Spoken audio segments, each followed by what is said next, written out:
Amanhã, que nessa manhã Deus possa falar ao seu coração, seu encorajamento para a sua vida, simplesmente porque nós vamos abrir a palavra de Deus e continuar adorando Ele, como já fizemos até agora. Vamos celebrar a ceia do Senhor. Mas antes de abrir o texto essa manhã, eu preciso avisar algumas coisas que você precisa ouvir. O Morumbi Mais foi colocado no início do culto, mas eu quero acentuar 3 coisas importantes na vida da igreja. A primeira delas, domingo que vem nós estamos iniciando o que chamamos de jornada de devoção. Temos feito isso já por quase, acho que 9 anos já. É um tempo especial no ano em que nós concentramos algum motivo para orar, para ler a Bíblia. Eu queria encorajar você a, esse ano, pensar que o alvo coloca junto jovens, crianças e adultos. Nos cursos desse mês de setembro, nós vamos ter os adolescentes aqui conosco, algumas vezes as crianças, uma coisa diferente para nós. Mas a ideia é que, como família, especialmente como família, vamos adorar a Deus esses 4 domingos de uma forma mais específica. E é um devocionário que quero encorajar você a comprar. Está na livraria já, a partir de hoje você pode passar ali. A ideia é que você compre esse livreto devocional e possa ler com a família, ler com seus filhos, ler marido e mulher antes de dormir, quando acordar ou durante a refeição. Mas especialmente envolver a família na leitura desse material que prepara para a mensagem do domingo seguinte. Também pensando em vocês, mulheres, nós gostaríamos de lembrar que 19 de setembro, daqui a 2 sábados, é o encontro anual de mulheres. Eu queria primeiro falar para os maridos que vocês mandem realmente. Você nunca mandou em casa, manda esse fim de semana, manda a sua esposa para esse dia, de modo que eu sei que ela vai ser enriquecida e certamente vai voltar mais bonita do que ela foi. Então chega depois no stand, paga a estada dela lá, é uma homenagem, um lugar muito bom. A Joyce é a preletora e eu tenho ficado encantado com o trabalho que a Joyce tem feito aqui na igreja. Vale a pena você encorajar a sua esposa e ir para esse retiro e passar o dia lá numa homenagem. Então, dia 26 de setembro, último sábado de setembro, temos o nosso encontro teológico do semestre, que esse ano foca em arte. Um pouco diferente, começa às 10 da manhã, vai até às 10 da noite, palestras teológicas sobre arte, temos um grupo de fora cantando, um grupo de teatro, algumas pessoas da igreja participando da área de artes, mas vale a pena você se programar, está no seu boletim os detalhes. Alguém aqui nesta manhã está enfrentando alguma batalha? Se você está, levante a sua mão. Todo mundo aqui.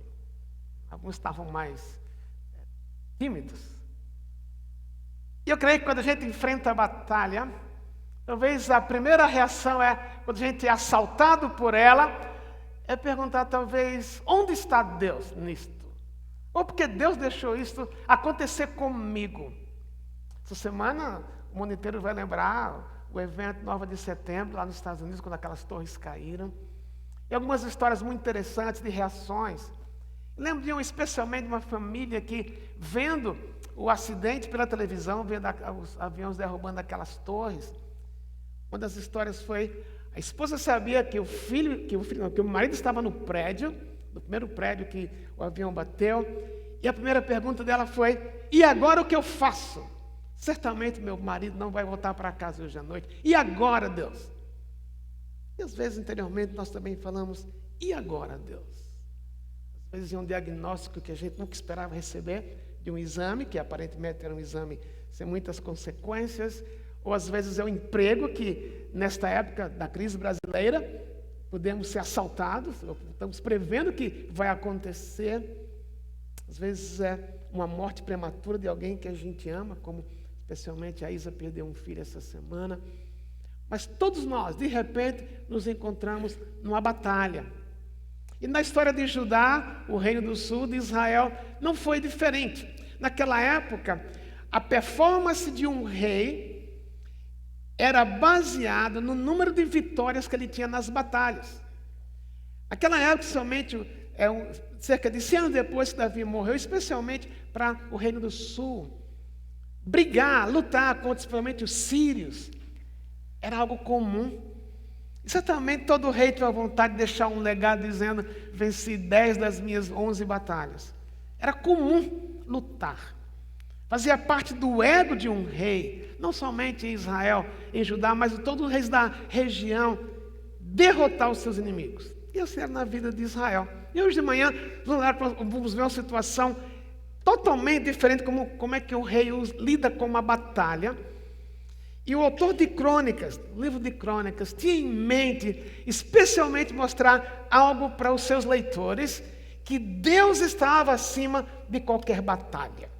Que Deus era superior a qualquer temor que alguém poderia ter diante de qualquer batalha que pudesse enfrentar. Por isso ele narra tantas batalhas, algumas que os reis venceram, outras que os reis perderam. Mas no trecho desta manhã, Deus é o protagonista desta batalha.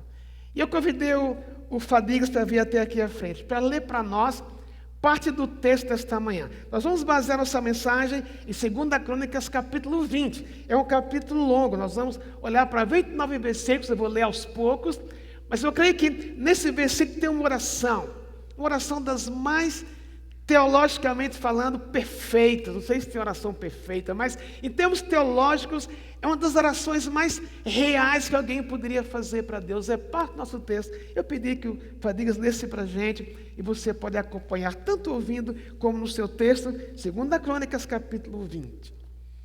Muito obrigado, Fadigas.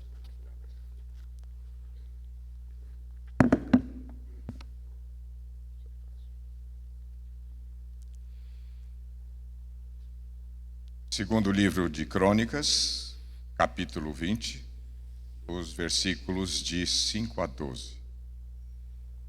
Então Josafá levantou-se na Assembleia de Judá e de Jerusalém, no templo do Senhor, na frente do pátio novo, e orou: Senhor, Deus dos nossos antepassados, não és tu, Deus que está nos céus? Tu governas sobre todos os reinos do mundo. Força e poder estão em tuas mãos, e ninguém pode opor-se a ti.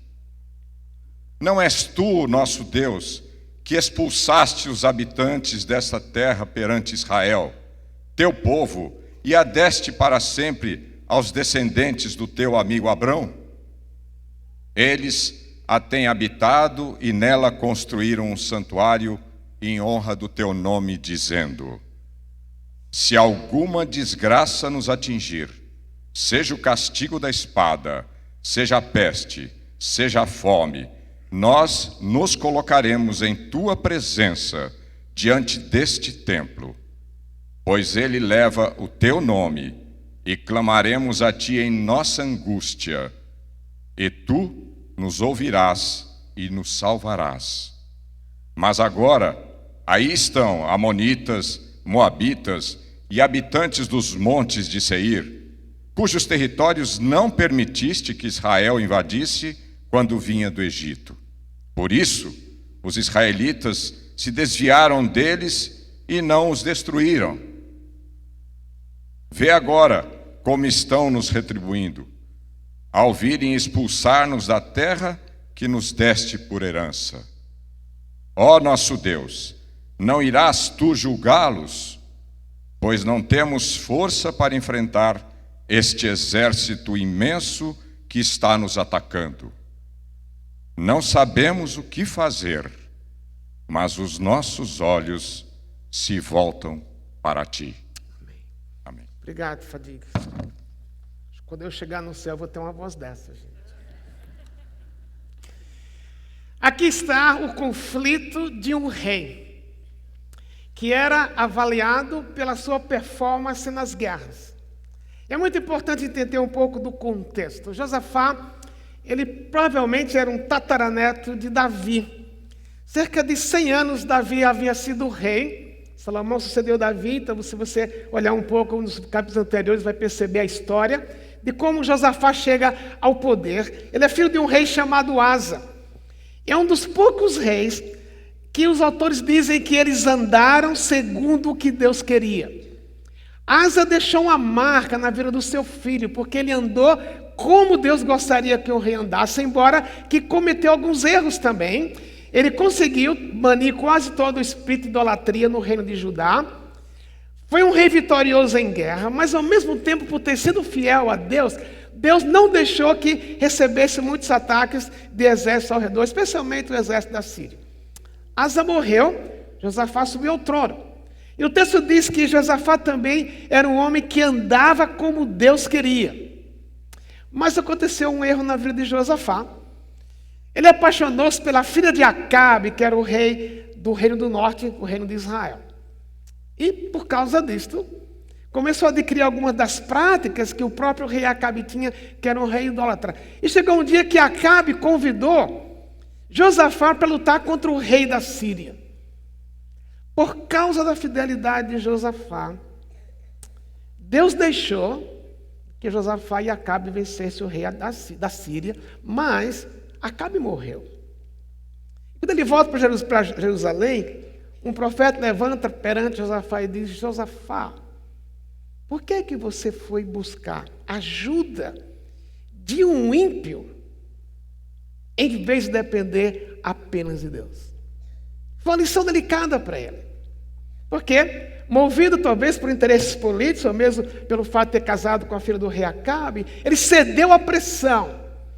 E o que seria o normal é alguém ter cedido à pressão, Deus dizer: daqui para frente você perdeu a minha bênção.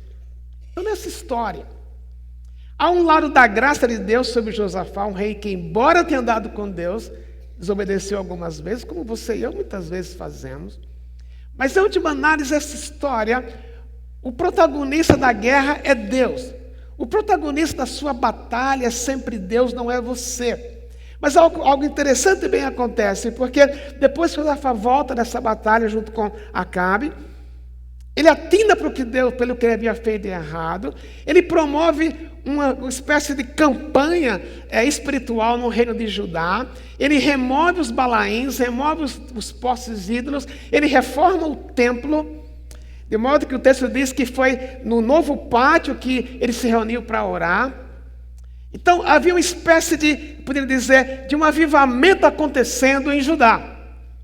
Aquela hora que você diz: puxa, eu estou andando certinho com Deus, tenho sido obediente, tenho ido à igreja de manhã, de tarde e de noite, tenho dado meu dízimo, canto no coral, vou no PG, falo de Cristo para os meus amigos, estou todo certinho diante de Deus, então não há nada que Deus possa fazer para me punir, ou nada errado vai acontecer na minha vida.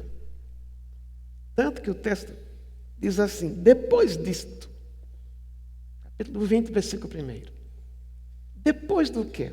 Depois que Josafá havia feito todas essas reformas, olha a notícia que chega: os moabitas e os amonitas, com alguns dos meunitas, entraram em guerra contra Josafá. Então informaram a Josafá: um exército enorme vem contra ti de Edom, do outro lado do Mar Morto. Já está em Hazazon Tamar, isto é, em Gedi. Alarmado, Josafá decidiu consultar o Senhor e proclamando um jejum em todo o reino de Judá. Reuniu-se, pois, o povo vindo de todas as cidades de Judá para buscar a ajuda do Senhor. Eu teria dito: Deus, por que agora? Agora que eu estou pondo a casa em ordem, agora que o reino de Judá está voltando a te adorar, por que acontece isso comigo? Não deveria ser ao contrário? Deus é maior que as nossas batalhas. Eu creio que quando a batalha chega, quando os problemas chegam, os problemas inesperados chegam, nossa primeira atitude é pânico, é entrar em pânico. O que é que eu faço agora? Às vezes é culpa a Deus, Deus não é aquilo que eu pensei. Mas o que faz a gente experimentar que Deus é maior que as nossas batalhas é que nas batalhas o foco se torne Deus e não a batalha. Muito fácil focar no problema, focar no desespero, focar naquilo que nos tira a alegria ou aquilo que perdemos, focar no emprego que perdemos e pensar: o que agora, o que é que eu vou fazer agora? Em vez de olhar para Deus. Agora lembra, estou repetindo, Josafá era o rei. E numa hora em que os seus auxiliares, o seu estado maior diz: Josafá, estamos com um problema, vem um exército poderoso, imenso, vai nos atacar. O que é que talvez esses homens esperariam do rei, do todo-poderoso rei, que tinha que mostrar serviço pelas vitórias nas batalhas? Talvez esperasse uma palavra de Josafá assim: bom, gente, ele tem um exército de mais de 1 milhão de soldados. O negócio é o seguinte: A estratégia é essa, o caminho é esse. Se der tempo, a gente faz uma oraçãozinha e ir para a batalha. Mas vamos lá, está aqui a direção. Às vezes fazemos isso. Vem a batalha, a gente olha para a nossa história, já passamos por isso tantas vezes. O caminho é esse. E às vezes Josafá podia ter pensado, bom, esses homens que estão comigo não podem ver um rei inseguro. Eles têm que ter confiança em mim. Por isso eu tenho que ter a resposta para eles. Mas olha o que Josafá fez. Ele reuniu o povo de Judá. Proclamou um jejum. Quando a gente jejua, às vezes a gente jejua pensando, se eu jejuar por 30 dias, uma campanha de 40 dias de jejum, Deus vai me responder. Achando que Deus responde orações por causa daquilo que nós fazemos para Ele. Não é esse jejum que Deus espera que nós tenhamos. Quando Josafá chama o povo para um jejum, o que ele está demonstrando, especialmente na oração que ele faz a seguir, como o Fadigas leu para a gente, é aquela experiência de, Senhor, eu vou me esvaziar totalmente diante de Ti, eu não tenho nenhuma força, porque o Senhor é a única pessoa em quem eu posso confiar, então está aqui. É por isso que a gente jejua, porque a gente está dizendo, Senhor, estou vazio. E nesse vazio que eu tenho, a única coisa que me resta é Te buscar. Essa expressão é interessante porque no versículo 3 diz, alarmado Josafá decidiu consultar o Senhor. É uma expressão muito forte ali no Antigo Testamento. Era como se Josafá fosse assim, ele batesse o pé, a ideia do verbo, ele bate o pé de uma forte forma e diz, Deus, eu só posso depender do Senhor. É a única coisa que eu posso fazer. É como se ele vira o rosto para o Senhor e diz, a minha única força aqui é orar. E você diz, grande novidade. A gente sabe quem tem que orar nas batalhas. A diferença é que ele não estava focando na batalha. Ele não estava focando no tamanho do exército que via. Certamente o exército dele era maior do que os sírios. Mas ele focou na impotência dele, diante do Deus Todo-Poderoso. Nós lemos a oração eu falei há pouco, totalmente teológica. Ele aponta para a soberania de Deus, ele aponta para a história, como Deus agiu na história do povo de Israel. Ele aponta para o fato de que ele certamente ouviu a história da inauguração do templo, quando Davi falou que ia construir um templo, e Salomão construiu, para que quando o povo estivesse com problemas, era lá que o povo ia orar e Deus iria responder. Era como se ele falasse assim, Deus, eu vou orar sabendo quem o Senhor é, todo-poderoso, misericordioso, mas é a única pessoa com a qual eu posso agir. Ele termina a oração de uma forma muito interessante. Ele confessa essa incapacidade dele, quando ele diz, não sabemos o que fazer, mas os nossos olhos estão postos em Ti. Hoje à tarde tem Palmeiras e Corinthians. Vamos imaginar uma coisa que não queria acontecer. Vamos supor que o Palmeiras estivesse detonando o campeonato. É o contrário, mas quanto que é o Palmeiras? Aí o Tite, técnico do Corinthians, sabe que enfrentar o Palmeiras, dando muito para o Palmeiras hoje, né? Mas o meu ganhou 2-0 do Inter, gente. Mas veja, ele olha assim, era como se o Tite olhasse, gente, aí está o Palmeiras, estão ganhando há 20 jogos, não temos como vencer. E dissesse para os atletas, eu não sei o que fazer. Já pensou se essa fosse a declaração de Tite naquela entrevista antes do jogo? O que é que você acha que os jornalistas diriam a respeito desse técnico? Ele deveria ter estratégia pronta, afinal de contas, é para isso que ele é pago. Não dá, um líder não pode dizer, eu não sei o que fazer. Mas Josafá estava pouco preocupado com o que a mídia viesse a dizer. O foco de Josafá era Deus. Ele diz, eu não sei o que fazer. Você se sentiu assim? Às vezes como pai, tem uma crise em casa, e você acha que por ser pai, tem que dar o caminho. Quando dentro de você, você sabe que você nem tem. Josafá foi muito honesto ao dizer: estou vazio. Por isso eu jejuei, por isso eu orei.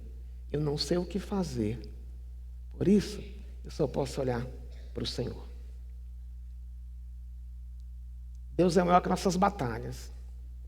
Mas nesse processo, Deus quer o meu foco, não na batalha, mas nele. Agora, o versículo 13 diz que todos os homens de Judá, com suas mulheres e seus filhos, até os de colo, estavam ali em pé diante do Senhor. Aqui tem algo que não é igreja, naquela época não tinha igreja. Mas o interessante é que o país inteiro para ouvir. E talvez eu imagine alguns homens ali falando: e se os sírios ganharem essa batalha? E se eles levarem minha mulher, minha esposa como escravos? Se levarem os meus filhos como escravos? Esse rei não tem o que falar? Mas não foi essa reação. Quando Josafá se humilha e diz: eu não sei o que fazer, ele tem todo o povo com ele. E é por isso que a gente ora aqui, meus queridos. Por isso que damos nomes aqui de pessoas que estão doentes. Porque há um poder aqui, não o poder seu ou meu. É o poder de Deus que se junta aqui.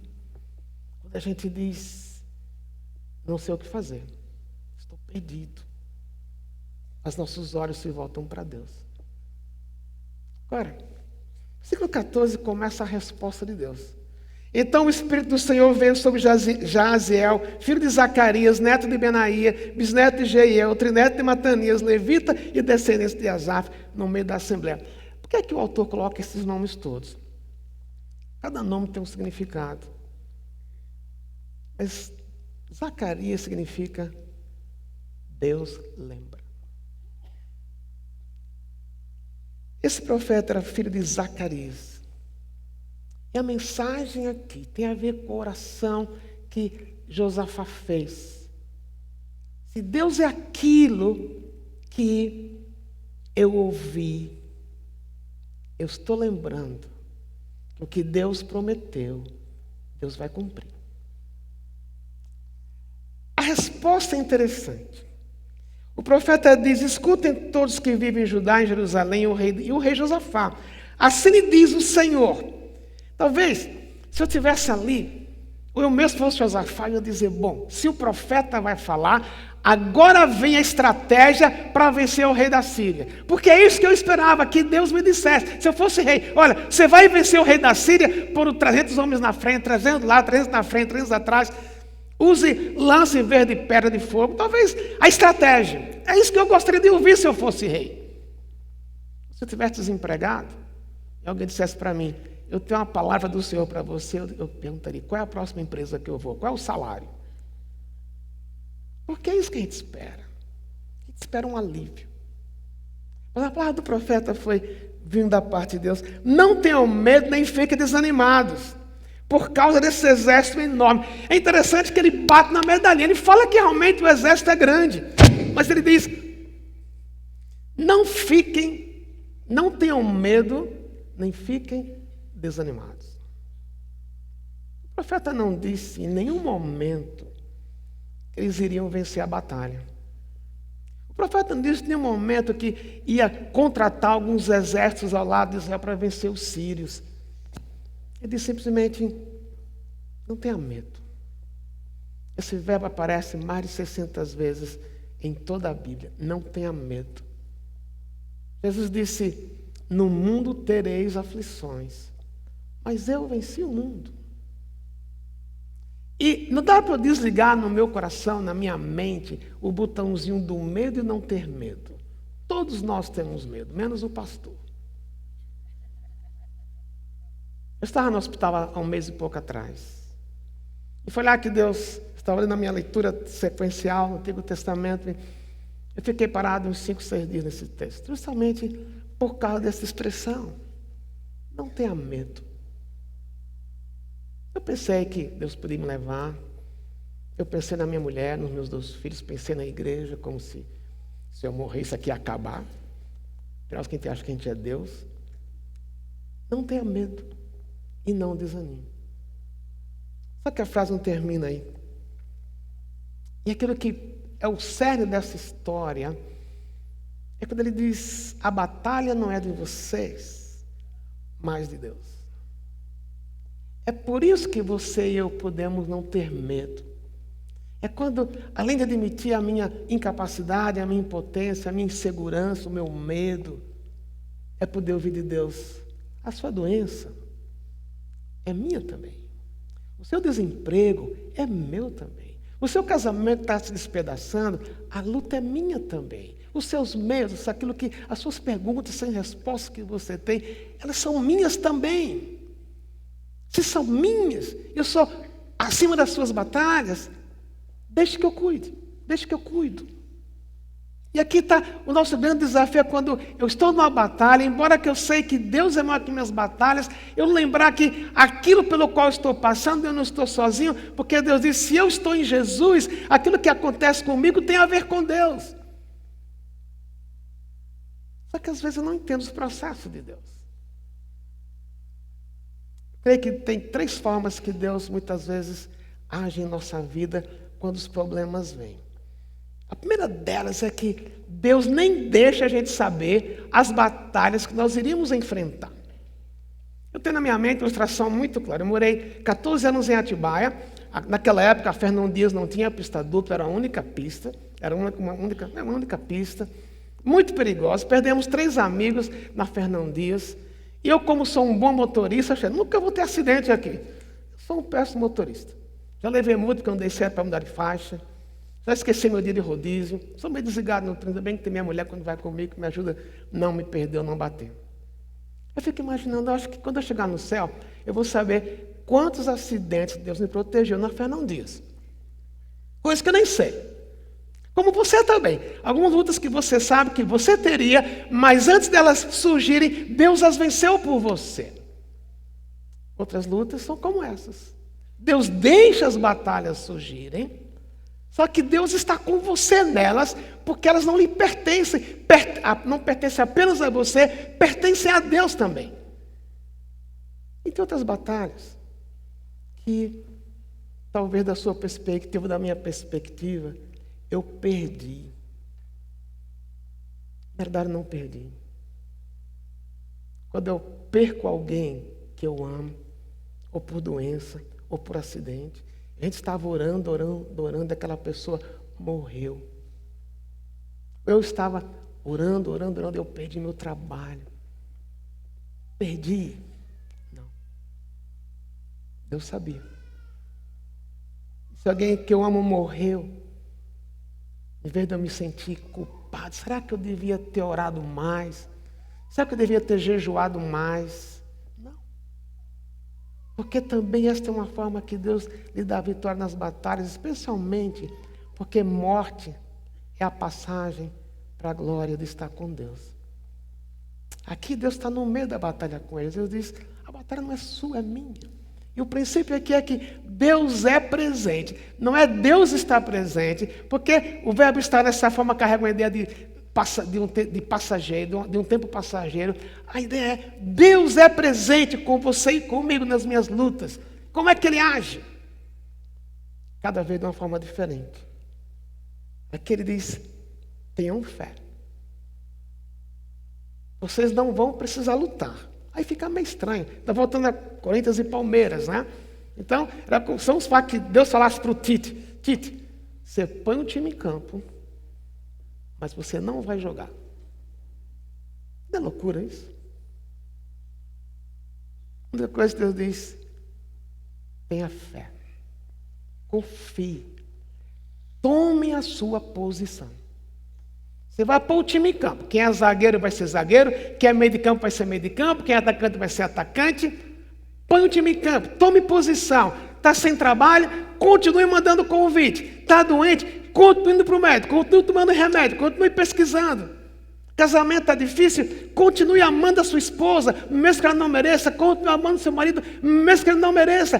Tome a sua posição. A luta não é sua, é minha também. Só que você vai ver o que Deus fará. E nessa altura, o verbo está no futuro. Vocês verão, versículo 17, o livramento que o Senhor lhes dará, ou Judá. É futuro. Bem que gostaríamos que as batalhas fossem vencidas hoje. Às vezes Deus dá a vitória hoje. Mas também Ele fala de futuro. Aqui é futuro. Agora, o povo sabia que Deus ia intervir. Versículo 18 diz: Josafá prostrou-se, rosto em terra, e todo o povo de Judá e de Jerusalém prostrou-se em adoração perante o Senhor. Então os levitas, descendentes dos coateses e dos coreitas, levantaram-se e louvaram o Senhor, o Deus de Israel, em alta voz. Antes do povo ir para a batalha, baseado na fé que eles começaram a ter em Deus, eles começaram a cantar. E aqui outra coisa muito interessante, totalmente diferente. Quando o povo sai para a batalha, Josafá põe um coral na frente do exército. Artista sabe cantar, pintar, ler como Fadigas leu. Mas alguns artistas, todos eles, não sabem brigar. Já pensou? Você tem um exército, o que você espera que o inimigo espera que na frente do exército venha alguém, naquela época, com escudo, com lança. Mas vem umas pessoas cantando. Totalmente diferente. Era como se, voltando a Palmeiras e Corinthians, Deus falasse para o Tite: você põe um time em campo, mas quem vai jogar são aquelas criancinhas que entram com os jogadores. Que loucura! É, elas que vão jogar. E o texto é interessante porque ele diz que Josafá nomeou alguns homens para cantarem ao Senhor e louvarem pelo esplendor da sua santidade, indo à frente do exército cantando: deem graças ao Senhor, pois o seu amor dura para sempre, porque cantamos há pouco. E enquanto o coral está cantando, versículo 22, quando começaram a cantar e a entoar louvores, o Senhor preparou emboscadas contra os homens de Amon e de Moabe e dos montes de Seir, que estavam invadindo Judá, eles foram derrotados. O coral começa a cantar, e em vez do exército entrar em ação, embora que eles estavam com suas lanças, seus escudos, Deus cria uma confusão e os exércitos mesmos brigam entre eles e são derrotados. Eu não sei como você costuma cantar, mas parte da cura da nossa batalha tem a ver com louvor. E louvar a Deus pelo que Ele é, mesmo sem saber o resultado da batalha. Eu queria parar aqui agora. Eu vou pedir para a banda subir de novo. Nós vamos cantar novamente o último do que nós cantamos. Mas eu queria encorajar você a imaginar qual é a batalha que você está lidando hoje. Qual é a sua briga hoje? O que é que hoje está lhe dando temor e medo de perder? Eu queria convidar você a cantar essa música. Com aquele mesmo espírito que o povo desse exército teve. Eu vou cantar, mesmo sem saber o que vai acontecer. Quando terminar a mensagem, depois irmos para a ceia, rapidamente. O povo começou a cantar e Deus começou a agir. Não é a música que fez Deus agir, mas a música demonstrou no coração daquele povo a confiança que eles iam depositar em Deus, que Deus havia dito: a batalha não é de vocês, é minha. Deus cria confusão naqueles exércitos, eles brigam entre eles. E no versículo seguinte, no versículo 25 diz: então Josafá e os seus soldados foram saquear os cadáveres e encontraram entre eles grande quantidade de equipamentos e roupas, também objetos de valor. Passaram 3 dias saqueando, mas havia mais do que eram capazes de levar. No quarto dia eles se reuniram no vale de Beraca, onde louvaram o Senhor. Por isso até hoje esse lugar é chamado Vale de Beraca. A palavra Beraca em hebraico quer dizer gratidão. Hoje é difícil, talvez, a batalha que você está enfrentando, você dizer obrigado. Mas aquela região ganhou um nome, porque ali Deus agiu. E aquele lugar se tornou o Vale da Gratidão. Vai chegar o dia, meu querido, minha querida, que não somente de cabeça, mas de coração, você dizer a Deus, obrigado. Hoje talvez seja só a cabeça, só pela fé. Mas aquele povo, por ter tido fé, eles não tiveram que lutar. Deus agiu. O versículo 27 diz: depois, sob a liderança de Josafá, todos os homens de Judá e de Jerusalém voltaram alegres para Jerusalém, pois o Senhor os enchera de alegria, dando-lhes a vitória sobre os seus inimigos. Entraram em Jerusalém e foram ao templo do Senhor, ao som de liras, harpas e cornetas. Deus é maior que nossas batalhas. Deus é o foco em nossas batalhas. Deus é presente conosco em nossas batalhas. Mas Deus é adorado em nossas batalhas. O final é que Deus foi glorificado. O povo voltou alegre.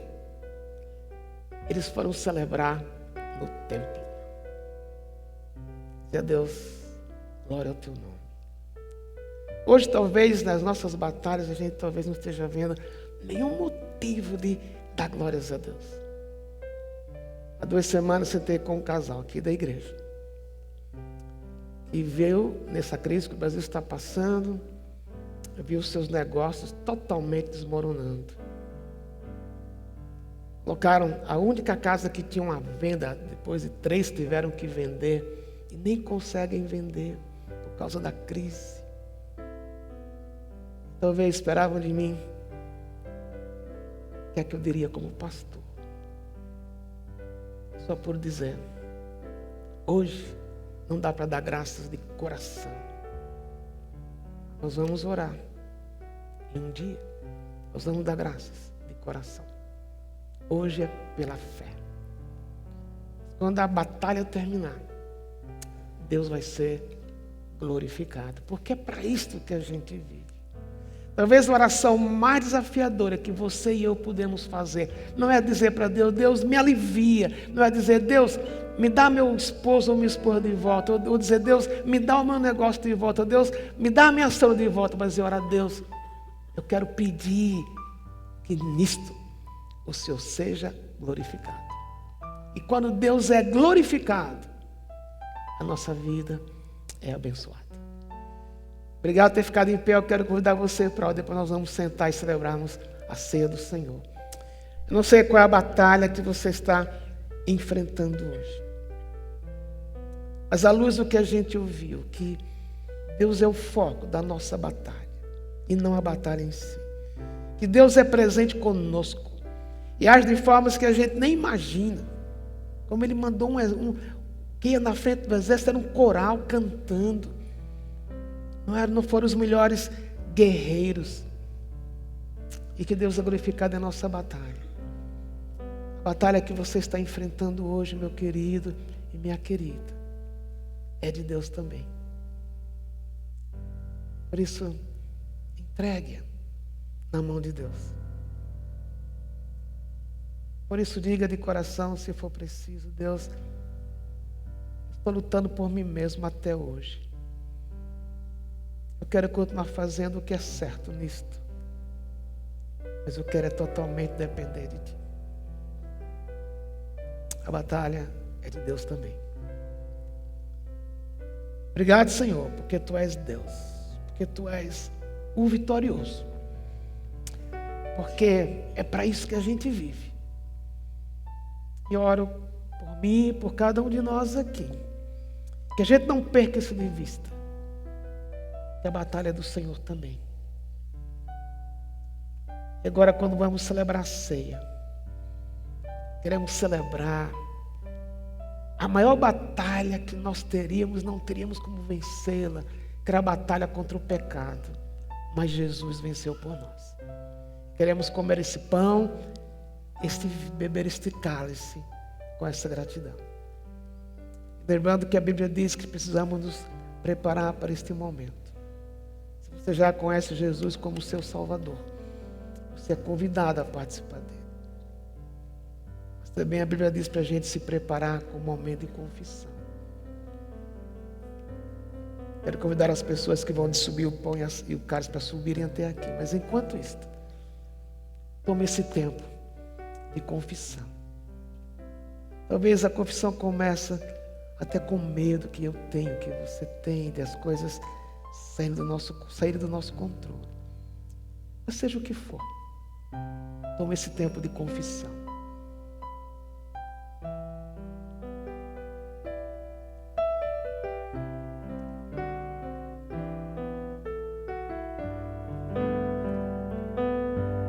Obrigado, Senhor, porque a Tua palavra diz que o sangue de Jesus nos purifica de todo o pecado, até o pecado da autossuficiência, que Josafá expressou aqui que não teve, mas foi totalmente dependente de Ti.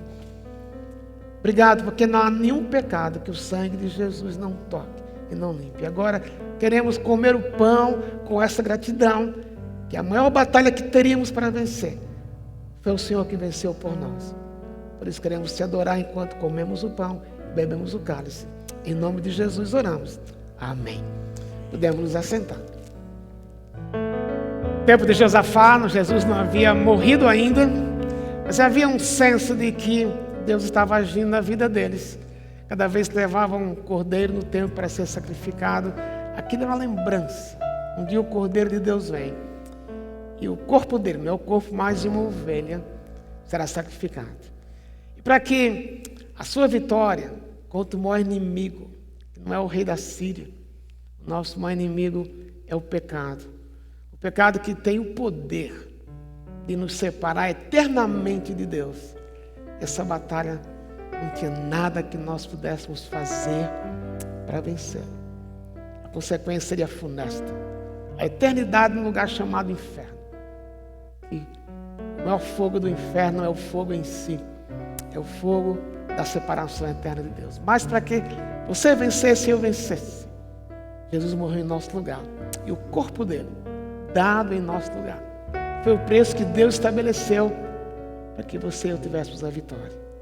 E nada então nos separa do amor de Cristo, porque o corpo foi dado em nosso lugar. Por isso podemos comer e celebrar. Vamos comer e depois dar graças.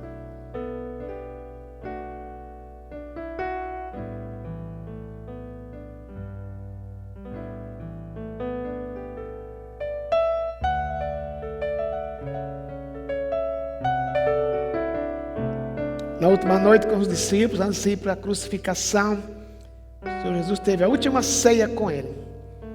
E o texto sagrado diz que ele pegou o pão, deu graças e disse: isso é o meu corpo, que é dado em favor de vós. Que gratidão deve haver no nosso coração, porque se Jesus não houvesse morrido, estaríamos para sempre derrotados. Não somente na batalha contra o pecado, mas a batalha diária. Não teremos esperança, não teremos alegria, não poderíamos adorar a Deus. Por isso, com as suas próprias palavras, com as suas próprias palavras, vamos dizer a Deus obrigado pelo corpo de Jesus, dado em nosso lugar para que pudéssemos vencer o pecado.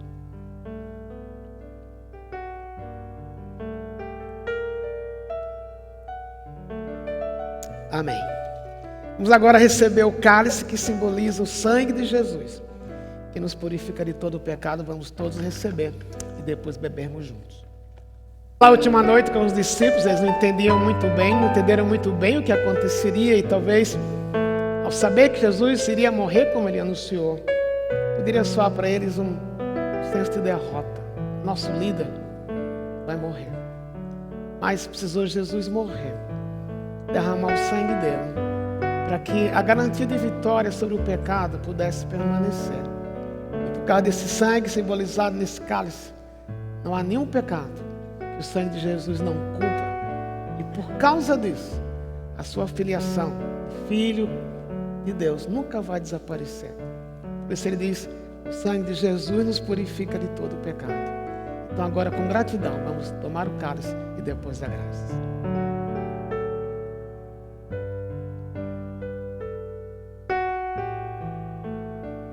Aquela noite o Senhor Jesus disse também que cada vez que eles comessem um pão, bebessem um cálice, eles não somente celebrariam a vida que eles iriam ter, mas lembrariam também que Jesus voltaria. Até a volta de Jesus, nós vamos ter batalhas. Mas porque Ele ressuscitou, Ele nos dá a vitória. A Bíblia diz que Ele vai completar essa obra em nós até o dia da volta dEle. Mas enquanto Ele não volta, Ele nos sustenta. Por isso queremos cantar esse próximo hino com gratidão. Porque diariamente a batalha é de Jesus até que Ele volte. Obrigado, Senhor, pelo sangue de Jesus, que nos purifica de todo o pecado e criou essa filiação que não tem como ser quebrada. Filhos e Pai. E é sempre aqui que queremos nos voltar, como Josafá fez, quando nos sentimos perdidos, sem força, impotentes, sem direção. Poder dizer, nossos olhos se voltam para o Senhor. Em nome de Jesus oramos.